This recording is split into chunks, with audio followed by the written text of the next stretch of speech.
Omwami wange Buyondo Mangalubale. Kulisiza akatabu esama Buyondo.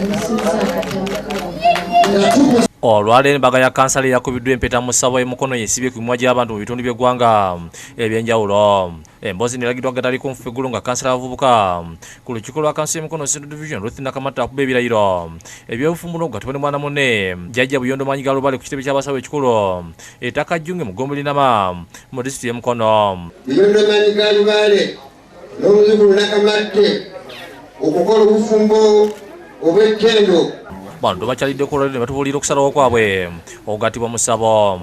Jjajja Buyondo agamba nti yasalawo okugattibwa mu nzikiza ekinnansi nga talina nsonga lwaki agattibwa mu ddiini esajjira ku nnyonyi. Naye nze siraba kiki kiba kintwala mu ddiini ya Kiwalabu oba nzikiriza ya Kiwalabu oba nzikiriza ya Kikatuliki yava e Buyudaaya yajjira mu nnyonyi ng'ate eyaffe ey'abajjajjaffe weeri era tusobola ogitambuza kye tulina okukola kwongera kuzimba masinzizo.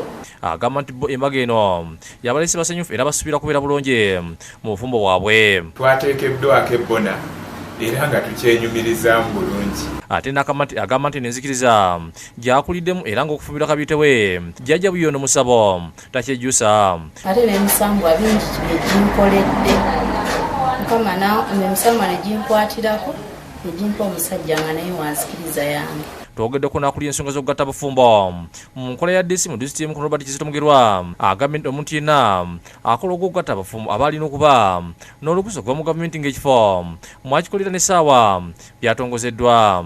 Nti obufumbo okubeerawo abagatta ateekwa okuba nga mutongole nga yatongozebwa gavumenti n'ekifo wabagattira n'essaawa kiwulira ebisatu bwe bitabaawo obufumbo tebubeerawo. Ate munnamateeka Damalinnya Fono alambuludde obufumbo obumanyiddwa mu mateeka. Esooka bagiyita civil marriage, eyokubiri Hindu marriage, eyokusatu church marriage, eyokuna customary marriage, n'eyokutaano Islamic marriage.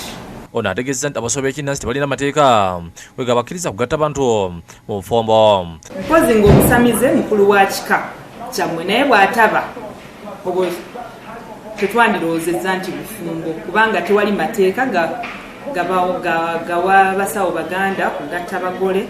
Ate mmeeya w'Emukono George Fred Kajimu n'omumyuka we Jamada Kajuba nabo boogedde ku bufumbo buno obwamu n'ebyobufuzi munnaabwe. Constitution yaffe ewebbeetu abantu okugenda okusinza mu ngeri yonna gye baba baagala. Naye akati taata musawo omwana we yamutigamu ensigo afumbiddwa musawo kati eyo generation gye tugenda okugendamu ey'ekisawo yeetaaga kusabirwa naye munnaffe mukulembeze munnaffe tumwagaliza obufumbo obulungi. Reverend Stephen Soyiko akulira obusumba bw'emisiri avumirira ekya kansala Nakamate okulaga ekifaananyi kyamu eri abavubuka bakulembera n'agattibwa mu ssabo. Kansala mulamba omukulembeze w'abantu ekyokulabirako yalaze kibinnyo okwongera ku promotinga bwononefu.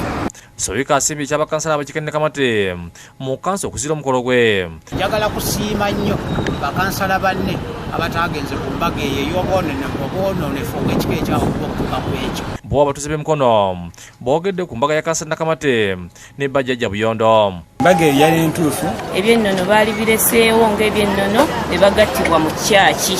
Era kitegeeza nti bw'ogattibwa empeta ne baguwa empeta ya yero era oba ogattiddwa ne musoka.